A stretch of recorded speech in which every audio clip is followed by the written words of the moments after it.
Welcome back to Water Park Splashing. It's me, Tom Derrick, and in today's video I'm going to rank and review your favourite rides at Jamberoo. So starting off with a number 10 spot, you guys have picked Chairlift ride. And what I love so much about this attraction, even though yes I know it is not a water side, is that you can go on for so many different reasons. Now for example, if you want to enjoy the view across the beautiful Aussie landscape, of course as well as the park too, whilst you sit back and relax in those chairs, you can do that.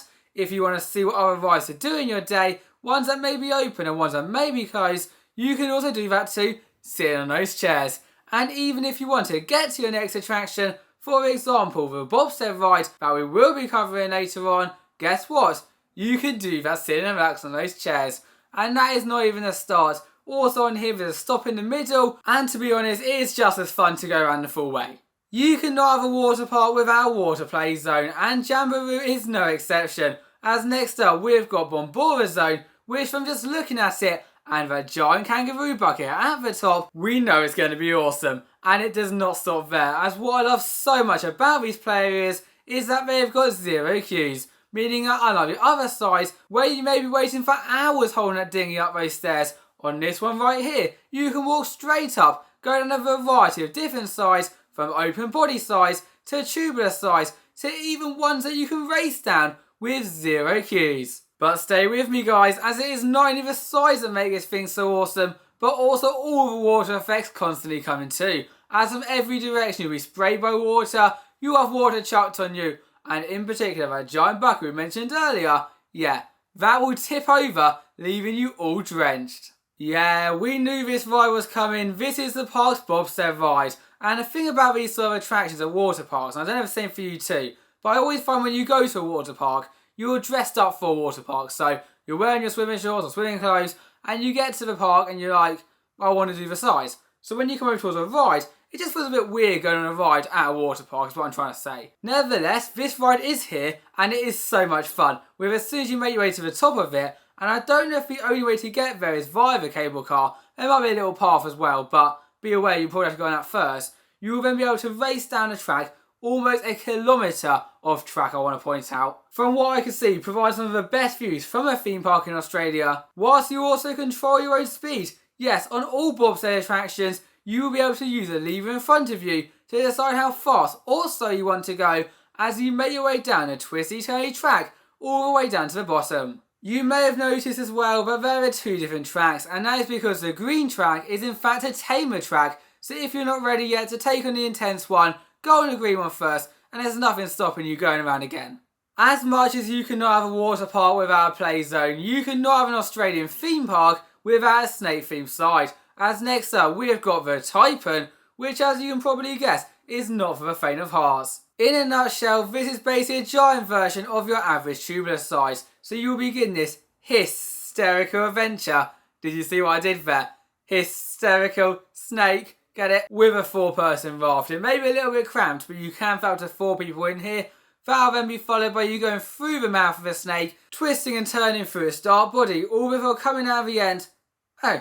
Coming out of the end, out of the snake's mouth again. Now I think I'm digging a little bit too deep here, but you begin by boarding into the snake's mouth and you end by leaving out of the snake's mouth. Doesn't make too much sense, but what does make sense is doing this side because it's really good fun. As much as I love joining all my friends and family for those family raft sides, sometimes I feel a little competitive, and that is when a side like Surf Hill comes in. This is one of the park's 2 racer sides, with you being able to grab that mat, then go down on your front. Yes, on this side right here, you will not be told off for going on your front down the side. You will actually be encouraged to, with you holding that mat, going down the drops, bouncing over those airtime hills again, and again, and again, all before finishing off the ride with a splash. No cheating though guys, as what this side also offers is a scoreboard, which will record your positions throughout the race, so there's no getting off there going, yeah, I won that, when in fact not only you, but all of those spectators watching can see the real scores. Do not worry guys, if you did lose at that race, then you've still got another one. This is Octo Racer, and as you can guess by the name, you will be racing up to 7 other people, because it's an octopus, and then 8 legs. Wait, do octopuses have legs? Let me look. Well, I know this is totally irrelevant, but I just researched and in fact octopuses have 6 arms and 2 legs. Never realised that. Well, We learn something new every day, don't we guys? Anyway, back onto the side itself. Once you have grabbed your mat and you will once again be facing forward on this one, you'll be racing through a series of tubes, all of which go in and out of one another, basically like a giant spaghetti run. So whether you are on the 2 arms or the 6 legs, nope, 2 legs or 6 arms, you'll be jumping around all the different people, finding your way around all before the end, where you will then shoot through the tubes and then once again see who becomes the Octo Racer champion. Going on your own though, well then do not slack, as what this side also has is a time at the end. So when you do finish it and you look up, you will not just be seeing your position, but also what time you recorded. So if you're on your own, you can basically compete against yourself every time. The new Velocity Falls is not just home to an awesome racer side, but also the Stinger. And as you can probably guess by the name, the Stinger is not for the faint of heart. And I'm going to split them into 2 sides right now, because whilst they are under the same name, they are so different, it just doesn't feel fair to put them in the right spot. And the first one of the 2 Stinger rides definitely does sting, with you beginning by standing into a trapdoor. And for anyone who has not done one of these before, it will be the scariest experience of your life, no doubt. You stand with your back against the side, waiting for that trapdoor to go, and it feels like an eternity, trust me guys.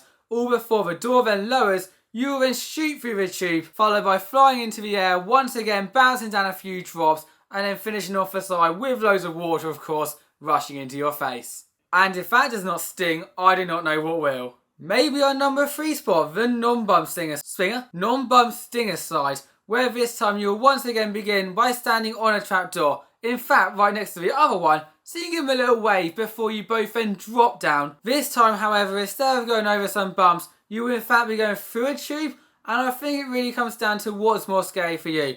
Do you find it more scary, / fun of course, to go over the bumps, or is it shooting through some tubes at some crazy speeds? I don't really know, but what I do know is that the highlight of both these attractions is that trapdoor bit. So if you're going over here, maybe just wait in the shortest line, because they're both great fun and you get to experience that sensation of standing above that trapdoor before then lowers underneath you. You know when I said earlier that you cannot have an Australian water park without a snake themed side, well the same goes for a spider themed side. This is Funnel Web Water Slide. And to begin with, it is actually very similar to the snake side, with you being able to board a raft. This time the raft has got holes in for where you sit, which personally I do prefer, because otherwise some people normally take up more space and you have less. On this one, no, you get your own little spot. Twisting and turning through a pitch black tube, getting a big gush of water in your face it seems, before then, before then going into the funnel web itself, which in a spider web will basically rock you back and forth, providing one side a view of the spiders, and at the other side the view of that tiny little hole which you'll be finishing off going through and getting even more water in your face. We have now made it to our number 1 spot, and I think there is no more perfect ride for this position than the Perfect Storm. I mean, it's in the name. But oh wow, you just wait. Once again, this is a family side, so you'll be able to share those reactions. Many reactions it seems like, with as soon as you set off from that side, you go straight into one of those funnels that you'll walk up and down, followed by then going to another funnel that, yes, you will walk up and down, followed by going into another funnel, which this time is something I've never seen before. They have got flashing lights, and I cannot imagine how scary but also awesome it must be to be in that funnel itself when it goes completely dark, then completely light again, and then dark again, all before you then leave at the end going, that was one perfect storm. Thank you all for watching, bye bye.